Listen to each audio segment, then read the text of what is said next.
क्या होगा अगर एक ऐसी दुनिया जहां कोई भी कानून ना हो और हर तरफ सिर्फ मौत, भूख और अंधेरा हो। तब इंसान की असली फितरत सामने आती है। क्या आपने सोचा है कि भूख और जिंदा रहने की चाह में इंसान किस हद तक गिर सकता है। इस कहानी में हम देखेंगे कि जिंदा रहने की इस होड़ में लोग एक दूसरे को लूटते, धोखा देते और यहाँ तक कि अपने जैसे इंसानों का शिकार भी करते हैं। ये कहानी है एक पिता और बेटे की, जो इस नर्क जैसी दुनिया में सिर्फ जिंदा रहने की नहीं बल्कि अपनी इंसानियत को बचाने की कोशिश कर रहे हैं। लेकिन क्या इस क्रूर दुनिया में वो अपनी इंसानियत को बचा पाएंगे या फिर भूख और मौत के डर से वो भी बाकियों की तरह आदमखोर बन जाएंगे। तो चलिए दिल दहला देने वाली इस सफर को शुरू करते हैं और देखते हैं कि जिंदा रहने की कीमत कितनी बड़ी है। हेलो दोस्तों, हॉलीवुड पॉपकॉर्न में आपका स्वागत है। हमारे आज के कहानी का नाम है द रोड। कहानी की शुरुआत होती है जब दुनिया का अंत लगभग हो चुका था।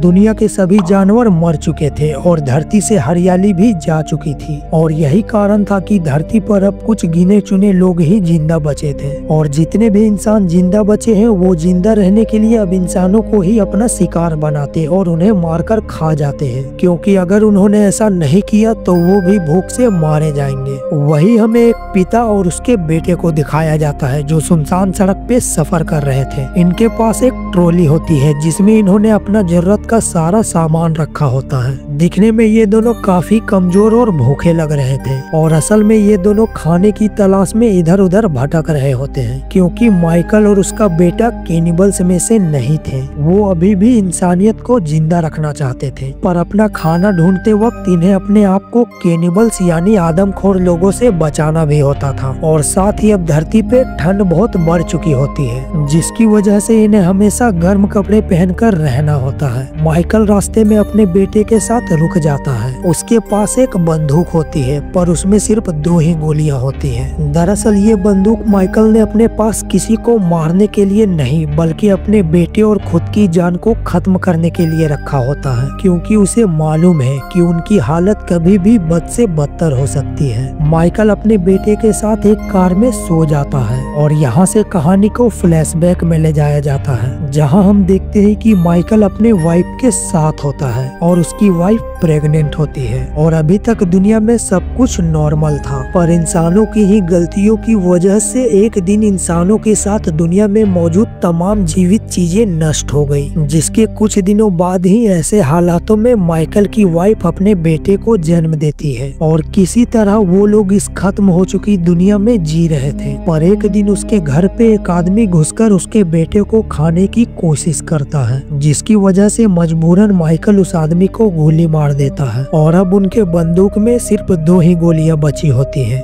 दरअसल ये बंदूक माइकल के वाइफ की थी, जिसमें मौजूद तीनों गोलियां उन तीनों को मुश्किल समय में आसान मौत देने के लिए थी। जिस पर माइकल की वाइफ कहती है कि अब हमारे पास सिर्फ 2 ही गोलियां बची हैं, जिससे हम तीनों अपनी जान नहीं ले सकते और हम में से किसी एक को यहाँ से जाना होगा। हालांकि माइकल अपनी पत्नी को रोकने की काफी कोशिश करता है, पर वो नहीं सुनती और अपने गर्म कपड़े उतारकर जंगल की ओर चली जाती है, जिसके बाद वो कभी लौटकर वापस नहीं आई। तभी माइकल की आंख खुल जाती है, जहां वो देखता है कि कैनिबल्स का एक ग्रुप इनकी ओर बढ़ रहा होता है, जिनसे बचने के लिए माइकल अपने बेटे को लेकर जंगल की तरफ चला जाता है। पर तभी उन आदमखोर लोगों में से एक माइकल को देख लेता है। माइकल उस पर गन पॉइंट करता है, पर तब तक उसने उसके बेटे को पकड़ लिया था और इससे पहले कि वो बच्चे को कोई नुकसान पहुंचाता, माइकल उसे शूट करके मार देता है। गोली की आवाज से कैनिबल्स का ग्रुप उनकी तरफ बढ़ने लगते हैं, पर किसी तरह माइकल अपने बेटे को लेकर वहां से भाग जाता है। इस दुनिया में जिंदा रहना काफी मुश्किल था, जहां हर रोज भूख की वजह से लोग अपनी जान लेने पे मजबूर थे। पर ऐसे माहौल में भी माइकल सिर्फ अपने बेटे की वजह से खुद को जिंदा रख रहा था, क्योंकि वो अपने बेटे से बहुत प्यार करता था।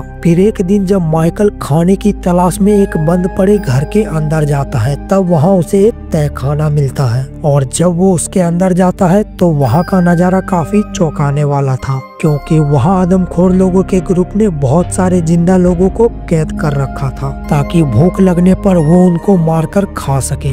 सभी लोगों की हालत बहुत ज्यादा खराब होती है और माइकल उनकी मदद करना चाहता है, पर तभी वो देखता है कि कैनिबल्स का वो ग्रुप उसी घर की तरफ आ रहे हैं। उन सबके हाथों में गन्स होती है, जिसकी वजह से माइकल अपने बेटे के साथ घर के एक कमरे में छिप जाता है। पर तभी कैनिबल्स में से एक आदमी उस कमरे की तरफ आने लगता है। माइकल जानता है कि अगर वो और उसका बेटा कैनिबल्स के हाथ लग गए तो उनका हश्र क्या होगा, इसलिए वो अपनी गन अपने बेटे के सिर पे तान देता है, जिसके अंदर सिर्फ एक ही गोली है। दरअसल माइकल अपने बेटे को एक अच्छी मौत देना चाहता था, पर तभी वो तहखाना जहाँ कैनिबल्स ने उन लोगों को पकड़ रखा है, उसके अंदर मौजूद लोग तहखाने के ढक्कन को ऊपर धकेलना शुरू कर देते हैं, जिसकी वजह से सभी कैनिबल्स उस जगह पे चले जाते हैं और माइकल को मौका मिलते ही वो उस घर के बाहर निकलकर झाड़ियों में छिप जाता है। तभी कैनिबल्स के ग्रुप का एक मेंबर बाहर आकर चेक करता है कि वहाँ से कोई भागा तो नहीं, पर उसे वहाँ कोई नहीं दिखता, जिसके बाद वो वापस अंदर चला जाता है। माइकल अंधेरा होने तक अपने बेटे को लेकर वहीं छिपा रहता है और अंधेरा होते ही अपने बेटे को लेकर वहाँ से निकल जाता है। वो रात काटने के लिए आग जलाता है, क्योंकि इतने ठंड में आसमान के नीचे बिना आग के रहना काफी मुश्किल था।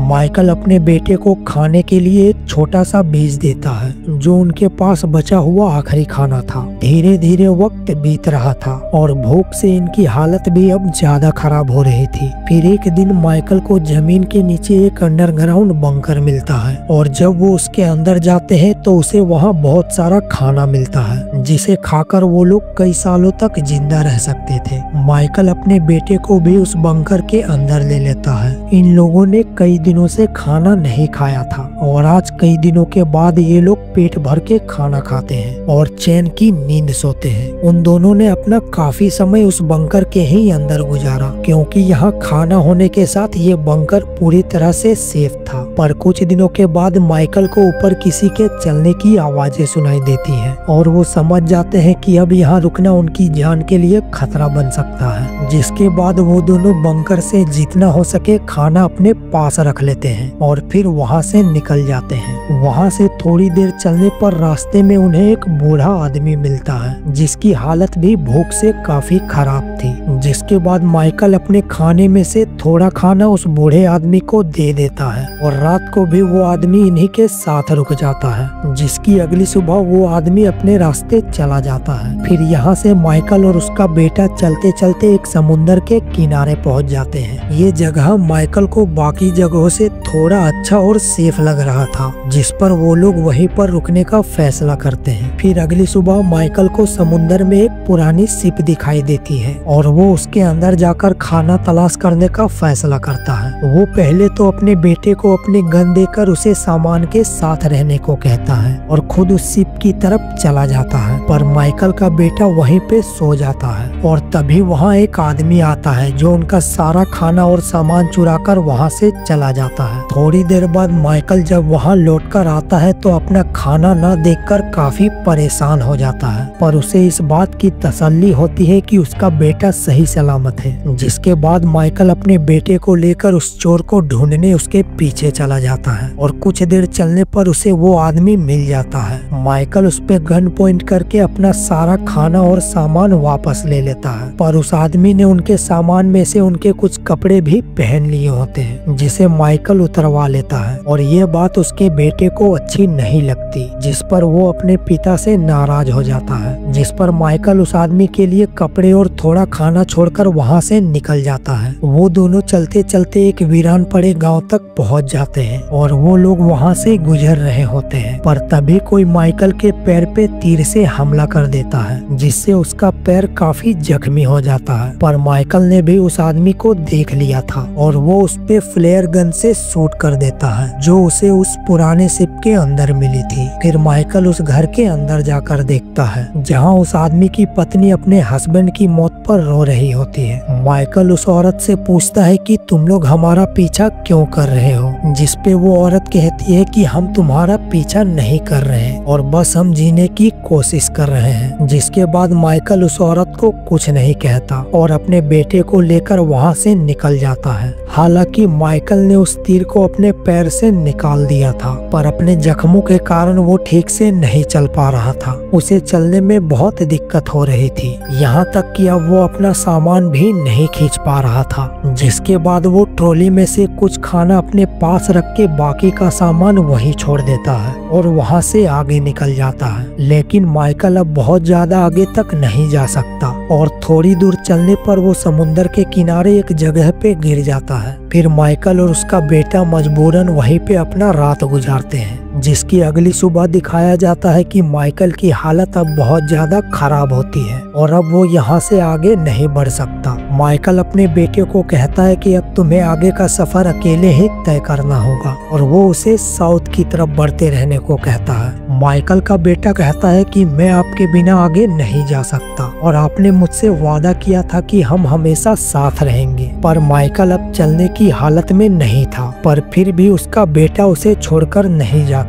वो रात को अपने पिता के साथ ही सो जाता है, पर सुबह जब उसकी आंख खुलती है तो वो देखता है कि अब उसका पिता इस दुनिया में नहीं रहा, यानी कि अब माइकल की मृत्यु हो चुकी थी और वो इस दर्द भरी दुनिया को छोड़कर जा चुका था। माइकल का बेटा अपने डैड की मौत से काफी दुखी होता है और अंदर से टूट जाता है, पर अब वो समझ चुका है कि यहाँ से आगे का सफर उसे खुद ही तय करना होगा। वो उस गन को लेकर वहाँ से जाने लगता है, पर तभी उसके सामने एक आदमी आ जाता है। माइकल का बेटा उससे डर के उस पे अपनी गन तान देता है, पर वो आदमी उससे पूछता है कि क्या वो तुम्हारा पिता है? जिस पर माइकल का बेटा कहता है कि हाँ, पर अब उनकी मृत्यु हो चुकी है। जिस पर वो आदमी कहता है कि तुम अकेले जिंदा नहीं रह पाओगे और तुम चाहो तो हमारे साथ चल सकते हो। जिस पर माइकल का बेटा डरते हुए उससे पूछता है कि क्या तुम अच्छे आदमी हो? तब वो जवाब देता है कि हाँ, मैं एक अच्छा इंसान हूँ और मेरा एक परिवार भी है जिसमें तुम्हारे उम्र के 2 बच्चे भी हैं। फिर माइकल का बेटा अपने पिता को आखिरी बार देखता है और कहता है कि मैं आपसे बहुत प्यार करता हूँ और हमेशा करता रहूंगा। तब तक यहाँ उस आदमी की फैमिली भी आ जाती है, जिसमें उसकी वाइफ, उनके 2 बच्चे और एक डॉग भी होता है। उस आदमी की पत्नी माइकल के बेटे को कहती है कि तुम्हें डरने की कोई जरूरत नहीं, तुम अब हमारे साथ सुरक्षित हो। दरअसल ये फैमिली काफी दिनों से माइकल और उसके बेटे का पीछा कर रही थी और वो लोग ये बात माइकल के बेटे को भी बताते हैं। हालांकि माइकल का बेटा अभी ये नहीं समझ पाया था कि ये लोग अच्छे हैं या बुरे, क्योंकि उसे मालूम है कि इस दुनिया में अब जितने भी लोग बचे हैं वो इंसानों का शिकार करते हैं और शायद इस फैमिली ने भी अपनी जान बचाने के लिए किसी इंसान को खाया हो, पर उन पे विश्वास करने के अलावा उसके पास और कोई रास्ता नहीं होता और वो उनके साथ चला जाता है। दोस्तों, ये परिवार कैनिबल था या नहीं, और वो माइकल के बेटे के साथ क्या करेंगे और क्या अब ये धरती वापस पहले की तरह ठीक हो पाएगी? इन चंद सवालों के साथ ये कहानी यहीं पे खत्म हो जाती है, पर ये कहानी हमें जिंदगी के कुछ अहम और महत्वपूर्ण बातें सिखाती है कि चाहे परिस्थितियाँ कितनी भी मुश्किल क्यों न हो, जीने की उम्मीद और सर्वाइवल की कोशिश कभी नहीं छोड़नी चाहिए। और चाहे दुनिया कितनी भी बिखर जाए, पर हमें हमेशा इंसानियत को बनाए रखना चाहिए, क्योंकि मुश्किल वक्त में इंसानियत ही एक रोशनी का दिया है जो अंधेरे को दूर करती है। और अगर आपको हमारी वीडियो थोड़ी भी पसंद आती है तो चैनल को सब्सक्राइब करना ना भूलें। साथ ही वीडियो को लाइक और कमेंट के माध्यम से अपना ओपिनियन देना ना भूलें। मिलते हैं आपसे अगली वीडियो में। आप सब लोग अपना ख्याल रखें।